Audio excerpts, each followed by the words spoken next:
Students, आज हम लोग साइकोलॉजी के ग्रोथ एंड डेवलपमेंट चैप्टर के नोट्स को देखेंगे, डेफिनेशंस, प्रिंसिपल वगैरह सब कुछ, जो कि अंडर ग्रेजुएट, +2 और पीजी और सारे एग्जाम्स जो हैं नेट, सेट या सीटीईटी, सभी एग्जाम्स के लिए बहुत इंपॉर्टेंट होते हैं। तो शॉर्ट में याद रखने के लिए और इंटरव्यू के लिए भी जो प्रिपेयर कर रहे हैं, अगर उनको क्लास लेना हो तो ये नोट्स उनको बहुत ही बेनिफिशियल होंगे। तो सबसे पहले आपसे पूछा जा सकता है व्हाट इज ग्रोथ। तो ग्रोथ क्या है? वो एक क्वांटिटेटिव चेंज है, इंक्रीज इन बॉडी डायमेंशंस होती हैं, इंक्रीज इन वोकेबुलरी होता है, depends upon the functions of the organs. तो ग्रोथ जो होता है वो उस मेनली क्वांटिटी के बारे में बात हो रही है, बॉडी के बारे में बात हो रही है, वो ग्रोथ होता है। डेवलपमेंट क्या होता है? ये क्वालिटेटिव चेंज है, ये एक प्रोग्रेसिव चेंज है, leads to maturity, depends upon maturation and learning. ये सिर्फ शारीरिक बढ़ने को नहीं बोलते हैं, बल्कि शारीरिक, मानसिक, सभी तरह के लर्निंग, मैच्योरेशन, सभी तरह के माइलस्टोन्स को डेवलप होने को डेवलपमेंट कहा जाता है।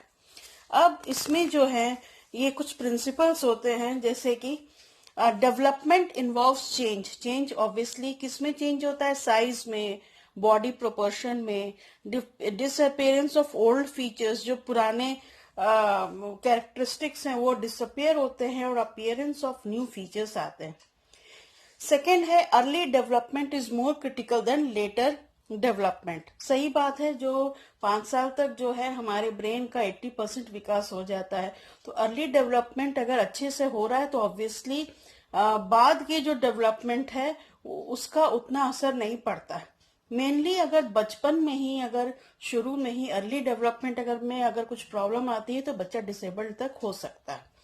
और अर्ली स्क्रीनिंग करके, अर्ली आइडेंटिफिकेशन अगर हम करते हैं, साइकोलॉजिकल टेस्ट वगैरह करते हैं और बच्चे को ट्रेनिंग देना शुरू करते हैं, तो लेटर डेवलपमेंट में हम ज्यादा कॉम्प्लिकेशंस को अवॉइड कर सकते हैं। So early development is more critical than the later development. Third है डेवलपमेंट जो है वो मेनली मैच्योरिटी और लर्निंग का प्रोपोर्शनल है। मतलब मैच्योरिटी और लर्निंग दोनों चीजें आती हैं डेवलपमेंट में, सिर्फ लर्निंग नहीं, सिर्फ मैच्योरिटी नहीं। और अगर एक भी जीरो हुआ तो डेवलपमेंट नहीं होगा। Development follows an orderly sequence. कौन सा? सिफेलो कॉर्डल लॉ, जिसमें कि ऊपर से नीचे लंबाई बढ़ रही है, और दूसरा है प्रॉक्सिमो डिस्टल लॉ, जिसमें कि चौड़ाई बढ़ती है। उसके बाद फिफ्थ आ जाता है सिमिलर फॉर ऑल, सभी के लिए ह्यूमन बींग्स के लिए एक ही लॉ होता है डेवलपमेंट का। जनरल टू स्पेसिफिक, पहले जनरली तो सबको बराबर होता है, फिर स्पेसिफिक होता है। किसी के हाथ बड़े होते हैं, किसी के कान लंबे होते हैं, किसी के बाल करली होते हैं, किसी के सीधे होते हैं, तो वो स्पेसिफिक कैरेक्टर्स आ गया। कंटिन्यूअस से मतलब हमेशा होता है, ज्यादा कंटिन्यूअसली करीबन 18 ईयर्स ऑफ एज तक तो डेफिनेटली होता है। एर्थ हो गया कि proceeds at different rate of differences, कोई जल्दी लंबा हो जाता है, कोई लेट से लंबा हो जाता है। और सबसे इंपॉर्टेंट बात कि इंडिविजुअल डिफरेंसेस होते हैं डेवलपमेंट में। जैसे कि मेंटली रिटार्डेड चाइल्ड है, वो कभी भी कॉग्निटिव डेवलपमेंट के फाइनल स्टेज को नहीं पहुंच पाते हैं, क्योंकि वो उनमें डिसेबिलिटी है। ठीक है, तो इसी तरह इंडिविजुअल कोई जो होता है बहुत जीनियस हो जाता है, कोई मेंटली रिटार्डेड होता है, कोई एवरेज ही हो जाता है। इंडिविजुअल डिफरेंस हमेशा रहता है। तो ये जो चीजें हैं ग्रोथ एंड डेवलपमेंट में बेसिकली आपको जानना जरूरी है, डेफिनेशन और प्रिंसिपल्स।